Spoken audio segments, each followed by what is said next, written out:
pala si Julian G. Lumapat at gaganap bilang Don Archimedes at Don Cristobal. Ako naman si Junichi Chowya nagaganap bilang Don Cristobal at Don Archimedes. Ako naman si Juan Alec Laborte nagaganap bilang Don Cristobal at Don Archimedes. Ako naman si Justin Namili nagaganap bilang Don Cristobal at Don Archimedes. Ako naman si Jelkit B. Galliano, gaganap bilang narrator, Don Archimedes at Don Cristobal. At kami ang pangkat tatlo. Dahil sa anak ni Julian Cruz Balmaceda.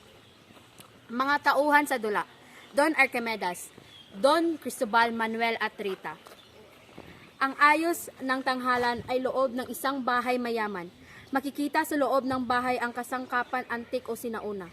Ipalagay rin na ang namamahay na may ugaling paniwalaan sa mga utos ng pananampalataya. Sa dakong kaliwa ng nanonood ay naroon ang silid ng may bahay.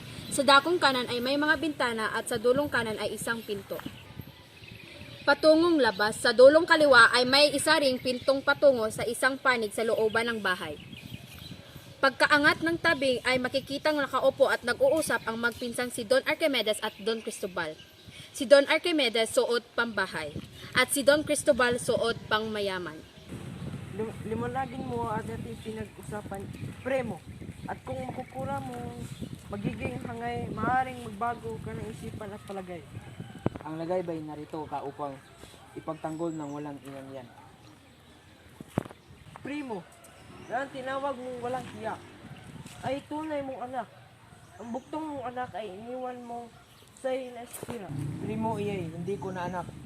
Mula ng sandaling ay nakaisip gumawa ka na napalaking kanayang. Nagaya ng kanyang ginawa, siya ay hindi ko na anak. Siya ay hindi karapat-dapat na magtaglay ng aking apelido. Si Manuling ay kahihiya. Karima-rima rin. Isang makalinting bitik na liyang nakambayan. Oo, walang patawad ang kanyang ginawa. Huwag mong ipasubila sa iyong puso ang iyong isip. Nangyari na ang iyong mag-amay, nangyari sa lahat. Nangyari ang bagay na yan. Oo, talagang walang hiya, walang turing, walang hanggan. Hindi ako. Mapagdahan-dahan kapag naglalaglab ang aking isip at galit.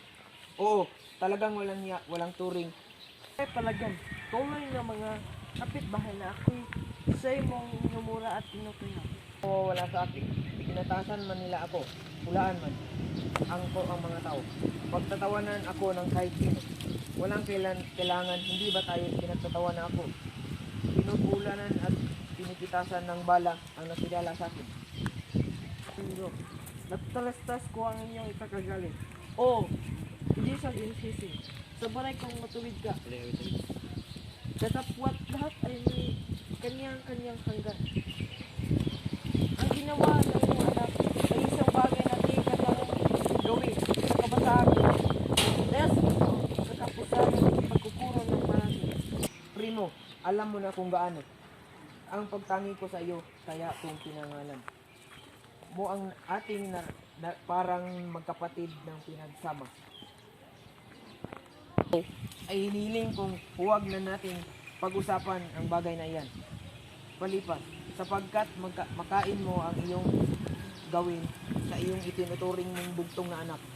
Ikaw ang dalhin sa apong di man lamang nagdaan sa simbahan. Kung sa bagay, tayong lahat ay naging ama, ang aking ama ay naging ama rin. Ang ama ng aking ninuno ay ang ama ng Ang ama na yung ninuno ay naging ama na rin. Ngunit isa may di magkaroon ng kabansang gaya na napahasang ginawa sa akin ng mabait na anak. Sayang walang nagpapaaral ko sa hayop na yan. Oh, sayang.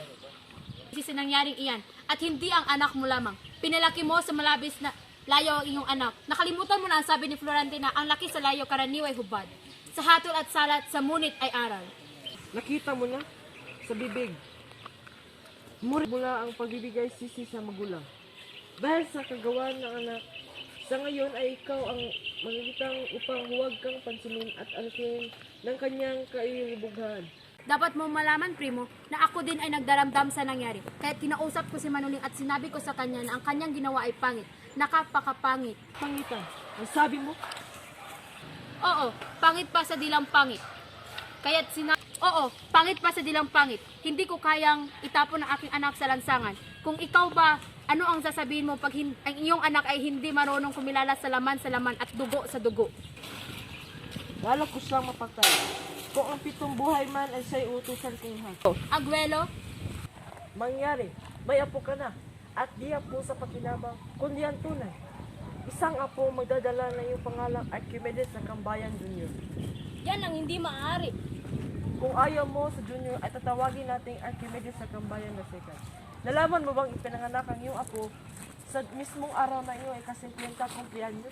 Basta, kung ayaw kong ipamana sa kanya ang aking alam at apelido, ay ano ang kanya magagawa? May alis ba niya sa aking utak na ipagkait ang sarili kong pangalan?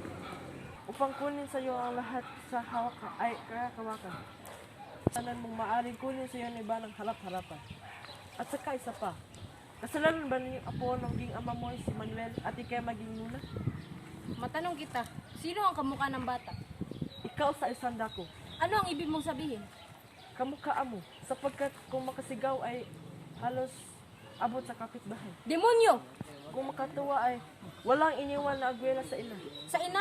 Sa ina ni Rita? Ang labandera? Isang salog na lamang ulupang kaluskusin ng sako. Oo, yan pa ang hindi ko malunok-lunok. Papasok sa silong ng bubong ng aking tahanan ng isang anak lamang ng labanderay. Pasasaan ka? Oo, pasasaan ka? Saan ka nagkamay na panukat, primo? Kilala ko ang ina ni Rita. Oo, labandera nga. Ngunit ikaw may hanam sa babaeng iyon noong nabubuhay. Sa kanya sarili pagsisikap at sa likod ng hindi kakaunting pagtiis, kahit gapang, iginapang ang pag-aaral ng kanyang bugtong na anak. Si Rita nga, at una ang Diyos. Si Rita ay nakapagtapos sa normal school at nakapagturo sa paralang bayan. Datapwat, diyan siya nakilala ng iyong anak. Namatay ang kanyang ina, si Rita ay naiwan ang piling ng kanyang tiya. Na halos sunod-sunod na parang organo ang mga anak. Si Rita ay naalis sa pagtuturo mula sa sandaling makilala ng mga pinuno ng paralang bayan ang kanyang kalagayan at kayo'y mag-ina silang sasagutin ng iyong anak. Sa makatuwid, ang Ritang yan ay anak lamang ng labanderay. Babaeng malinis, may puri, may dangal, at maliban sa munting batik na nilikha ng kalibutan kagandahang lalaki ng iyong anak, ay walay maisusunod sa kanyang makasalanang lipunan ng mga tao. Oo, 3 buwan at 13 araw. At hindi pa nabibinyagan? Kung sa bagay, kapwa na nga sa gula maging si Manuel. Maging si Rita, ngunit palibasa ay ibig ni Manuel na mausigahan ang kanyang pagkakasasala. Kaya ang hinihintay ay iyong pagpahintulot. Tulot, alin pa ang pahintulot? Nang siya ba'y magtayo ng templo ay nangangailangan ng pahintulot? Kumpirme na ako siya ay mag-asawa. Kung ibig niya upang maligtas sa kasalanan ang kanyang walang malay na anak. Ngunit, kung ako ay magiging alkagwete na magbibigay ng pahintulot, ay iyan ang hindi maaari. Sinabi mong sila'y may layang pakasal. Aben, pakasal sila at hindi ko sinisisi ang bata. Ang sinisisi ko ay ang ama't ina. Kaya kung ibig nila'y pakasal sila kahit magkasanlibo at ako'y di kikibo. Sapagkat sinabi ko sa inyo na malaon ang nangyari sa aking pasya. Ako'y walang anak. Ako'y nagkaroon ng isang anak na suwail. At ang suwail na iyon ay malaon kung nang ipagtulos ng kandila. Bueno, kung mag-ulit tayo ng salitaan, ay hindi na kita sasagutin. Naganap ko na ang aking tungkulin. Ang paalalay gamot ko taong nakakalimot. Anang kasabihan, sa paalala ng ita. Ngunit kung ikaw ang nakakusang luminot, ay tungkulin, wala itong magagawa. Pinasasalamatan kita, pinsan. Ngunit bago ka umalis, ay utang na loob sa iyo kung makikita mo si Manuling. Sabihin mo lamang na ibig ko siyang makausap. Kapag sa unang tanungan namin ay sumagot sa akin ng tama, o nasirang Manuling sa siya At hindi mo pagbubuhatan ng kamay. At bakit ko naman pagbubuhatan ng kamay? Nakilala kita kapag nagdidilim ang iyong isip at gumagawa ka ng hindi mo malaman. Oo, nalalaman ko. At sa isip mo ay, at ako man ay dumaan sa kabataan. O ano, tatawagan mo o ako ang tatawag? Oo, ako ang tatawag. Ay Archimedes,